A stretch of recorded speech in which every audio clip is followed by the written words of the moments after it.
తెలంగాణలో నిజామాబాద్ జిల్లా అంటే పసుపు, మొక్కజొన్న ఈ పంటలకు చాలా ప్రసిద్ధి. సో ఇక్కడున్న జనం దాదాపుగా వ్యవసాయం మీదనే ఆధారపడి ఉంటారు.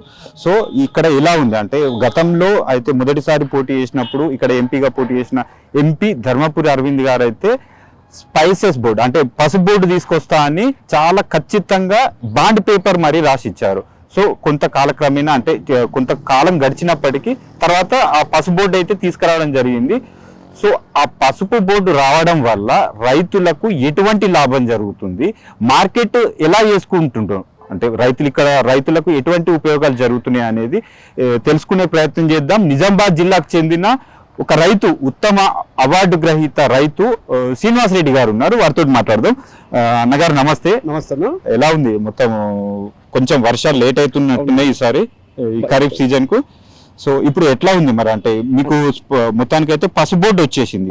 ఈ పసుపు బోర్డు రావడం వల్ల ఎటువంటి ఉపయోగాలు అవుతున్నాయి? గతంలో పసుపు ధర ఎంత ఉంది, ఇప్పుడు ఎంత ధర ఉంది, రైతులకి ఒక క్వింటాల్కు ఎంత లాభం జరుగుతుంది? అంటే వాస్తవానికి ఎందుకోసం అంటే మేము గతంలో మా యొక్క పార్లమెంట్ సభ్యులు అరవింద్ అన్న గారు వారికి బాండ్ రాసివ్వడం జరిగింది.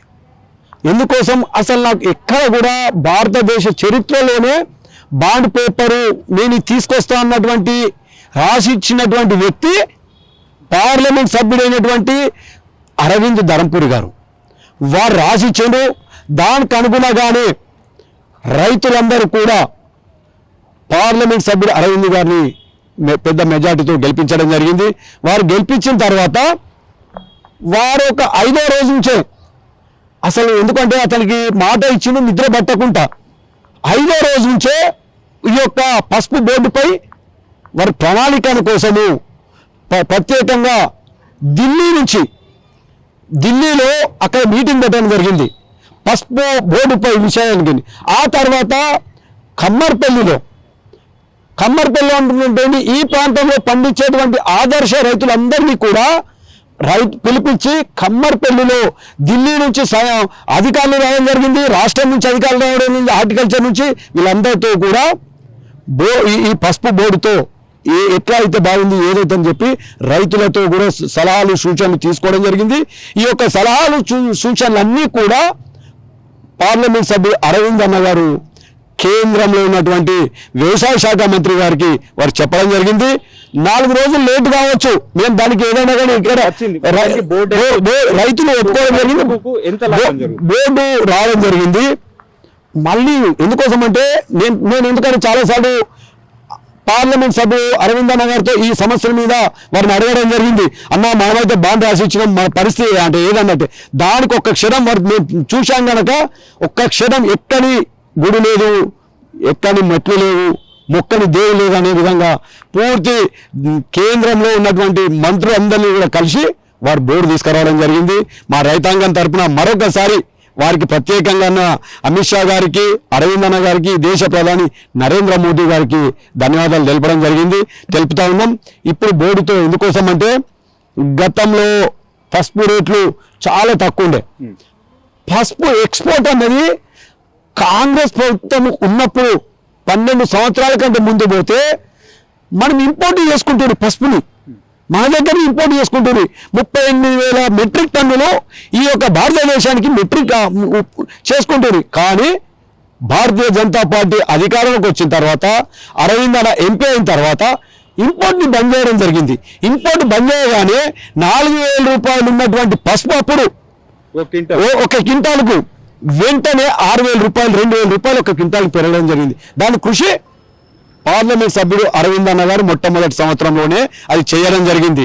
దానికి అనుగుణంగా పసుపు అక్కడికి వెళ్ళి తీసుకొస్తే నిజామాబాద్ నుంచి ఎప్పుడు కూడా ఎక్స్పోర్ట్ వెళ్ళింది రెండు వ్యాగన్స్ రైళ్ల ద్వారా బంగ్లాదేశ్కు నిజామాబాద్ నుంచే చరిత్ర ఎప్పుడు కూడా నిజామాబాద్ నుంచే 2 రైళ్లు బంగ్లాదేశ్కి ఎక్స్పోర్ట్ ఇవ్వడం జరిగింది.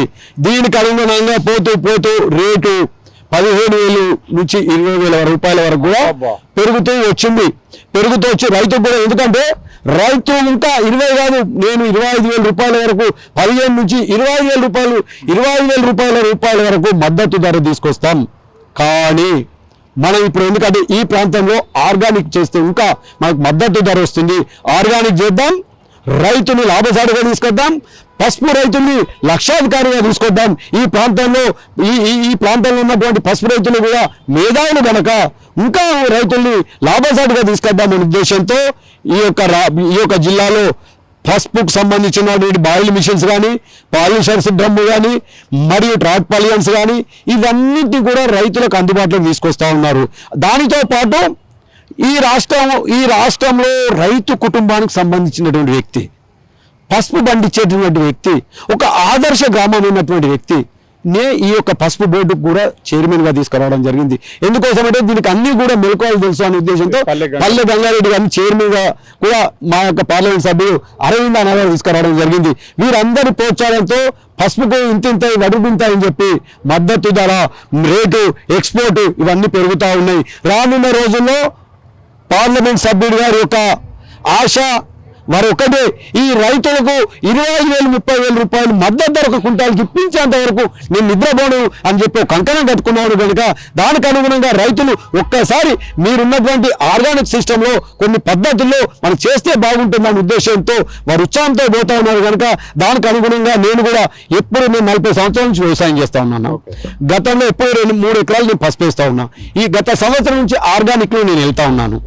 ఆర్గానిక్లో వెళ్తూ ఎందుకోసం అంటే ఎరువులు లేకుండా, స్ప్రేయింగ్ లేకుండా, ఇదేది లేకుండా పశుమూత్రం ద్వారా కానీ, పశుమూత్రంతో కానీ, పశు పేరుతో సేంద్రియ వ్యవసాయంతో నేను తీసుకెళ్తా ఉన్నాను కనుక చాలా మందిని ఈ రకంగా తీసుకెళ్లాలి. ఎందుకంటే పశువులో ఎరువు వేస్తాం, మట్టి వేస్తాం, ఇవన్నీ ఆర్గానిక్ సేంద్రియంలో వేస్తాం కనుక ఇవన్నీ వేయకుండా పోతే ఎక్స్పోర్ట్ పోతే కూడా మన షాంపూల్లో కూడా ఇవన్నీ కూడా ఏమి లేకుండా పోతే హైయెస్ట్ రేటు 30,000-40,000 వచ్చే పరిస్థితి ఉంది కనుక ఈ రకంగా తీసుకుపోవాలనే ఉద్దేశంతో పార్లమెంట్ సభ్యులు అరవింద్ కంకణం కట్టుకున్నారు కనుక దానికి అనుగుణంగా పసుపు రైతులందరం కూడా వెళ్దామని ఆశిస్తూ, అట్లాగే ఇంకొక చిన్న ఆశ, ఈ రాష్ట్రంలో ఇవన్నీ కూడా వచ్చినాయి.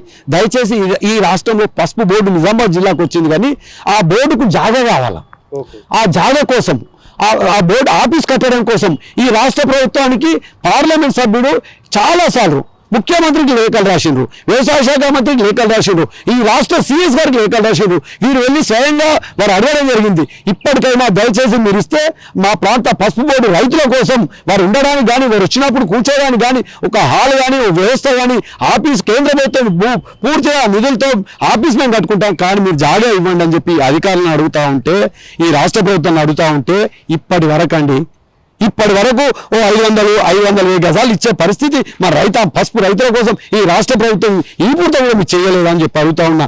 దయచేసి మీరు ఇప్పటికైనా కానీ మా పసుపు రైతుల కోసం రాష్ట్ర ప్రభుత్వం ఆలోచించి పసుపు రైతులకు లాభసాటి ఉంది. దేశంలో కూడా రాష్ట్రం అన్నింటిలో కూడా మనం పసుపు పండించే రాష్ట్రం మనం అత్యధికంగా నిజామాబాద్ జిల్లా తెలంగాణ రాష్ట్రం కనుక మీరు ఇప్పటికైనా పసుపు రైతుల కోసం ఆలోచించి పసుపు రైతుల భాగస్వామి కోసం మీరు వెంటనే పసుపు రైతుకు ఆ యొక్క ల్యాండ్ని ఇవ్వండి.